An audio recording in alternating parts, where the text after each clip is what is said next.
500,000 of your tax dollars allocated to bring a plant and dozens of new jobs to Richmond's south side. A groundbreaking was even held. The mayor was there. But 3 years later, no business and no jobs. What happened? Where did your money go? Investigative reporter Rachel DePompa searches for answers.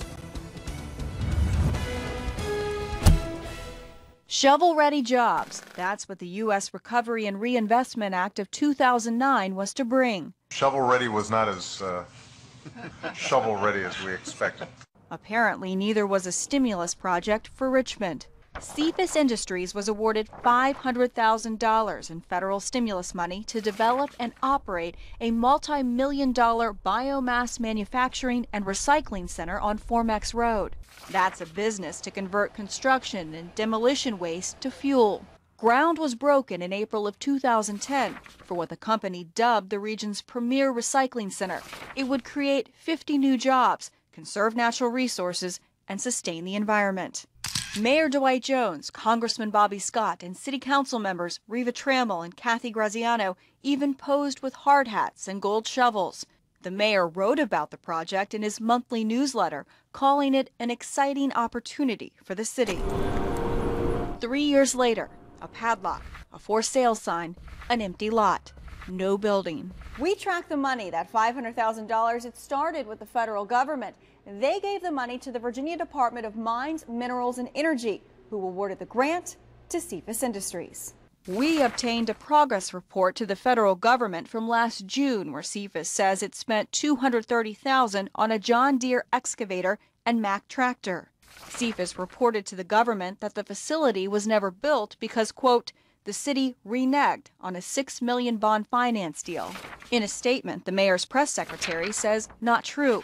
Tammy Hawley says the city recommended the company for more stimulus money, but she says it was up to the business to get the financing using Recovery Act bonds as leverage. In an email Hawley wrote, it appears that Cephas was not able to establish his plan as financeable. Every person we've approached for this story here at City Hall, from the mayor to city council members, has declined to talk about what happened to this facility, what happened to the jobs. Congressman Bobby Scott's office never got back to us. The Department of Mines and Minerals says Cephas ended up leasing a building on Deepwater Terminal Road. We visited that location several times last winter and never found the company's owner, Morris Cephas. There was no sign outside, the grass was overgrown, the windows covered in paper.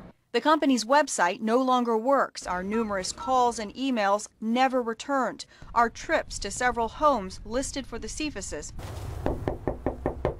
were fruitless. We went back to the Deepwater Terminal site one more time and found another company had moved in. Cephas Industries is no longer there. The company's phone number is no longer working. $500,000 of your stimulus money. There's no building, jobs, and the leased location is out of business.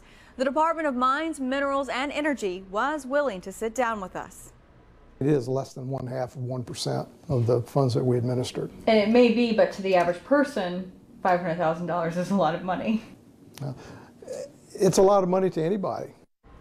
Coming up at 6 o'clock, what the agency who gave out this money has to say. Rachel DePompa, 12 on your side, Investigate.